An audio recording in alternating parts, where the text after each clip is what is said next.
வணக்கம் நண்பர்களே, ஜெர்சா கிச்சன் சேனல்ல இன்னைக்கு நம்ம ரொம்பவே ஈஸியா வீட்லயே எப்படி சாக்லேட் செய்யலாம்னு சொல்லி பார்க்கலாம். இந்த சாக்லேட் செய்யறதுக்கு ஒரு 4 இன்கிரிடியன்ஸ் மட்டுமே போதும். ரொம்ப ஈஸியா செய்யலாம் வாங்க.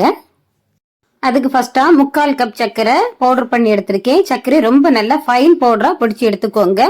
சின்ன சின்ன பரபரப்பா கட்டி எதுவுமே இருக்கக்கூடாது. ரொம்ப ஃபைனா பொடிச்சு எடுத்துக்கோங்க.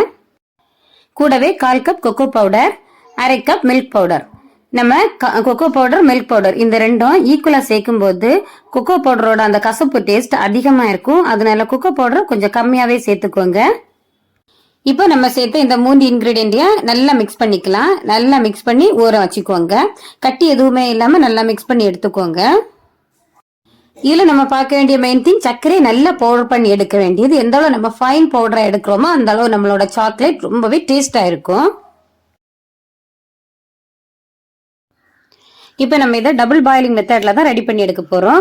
இப்போ நல்லா தண்ணி கொதிச்சுட்டே இருக்கு. இதுக்கு மேல ஒரு பவுல் வைக்கிறேன். உங்ககிட்ட எந்த பாத்திரம் இருக்கோ எதுனால வச்சுக்கோங்க.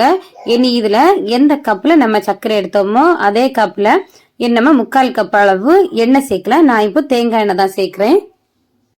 இனி எண்ணெய் லைட்டா சூடானதை நம்ம ரெடி பண்ணி வச்சிருக்கிற ட்ரை இன்கிரீடியன்ஸ் எல்லாம் இதுல கொஞ்சம் கொஞ்சமா சேர்த்து நல்லா மிக்ஸ் பண்ணலாம்.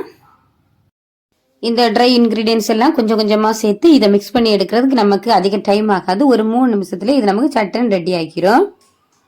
அவ்வளவுதாங்க. இப்போ எனக்கு இது ரெடி ஆயிடுச்சு. இனி இதுக்குன்னு சொல்லி நம்ம ஏதாச்சும் மோல்டு வச்சிருப்போம் இல்லையா, அதுல இதை ஊத்திடலாம்.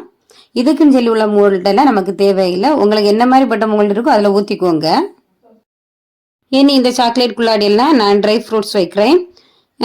சாக்லேட்டை ஃபர்ஸ்ட் ஊத்திக்கோங்க. ஊத்திட்டு ட்ரை ஃப்ரூட்ஸ் சின்னதாக கட் பண்ணி வச்சிருங்க. என்னதா இருந்தாலும் ஓகே, பாதாம் பிஸ்தாவா இருந்தா கூட ஓகே தான்.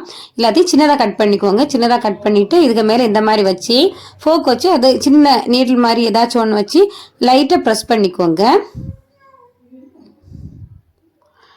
அவ்வளோதாங்க. இப்போ நம்ம மோல்டுல எல்லாம் ஊற்றியாச்சு. இனி இதை ஃப்ரீசர்ல 1 மணி நேரம் வச்சு எடுக்கலாம்.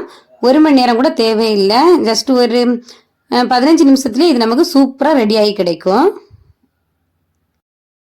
அவ்வளவுதாங்க. இப்ப நம்மளோட சூப்பரான சாக்லேட் ரெடி ஆயிடுச்சு. இந்த வீடியோ உங்களுக்கு பிடிச்சிருந்தா லைக் பண்ணுங்க, உங்க ஃப்ரெண்ட்ஸ் எல்லாருக்கும் ஷேர் பண்ணுங்க. மறக்காம சப்ஸ்கிரைப் செய்துட்டு பக்கத்துல இருக்கிற பெல் பட்டனை கிளிக் பண்ணுங்க. வீட்லயே சமைக்கலாம், நலமாக வாழலாம்.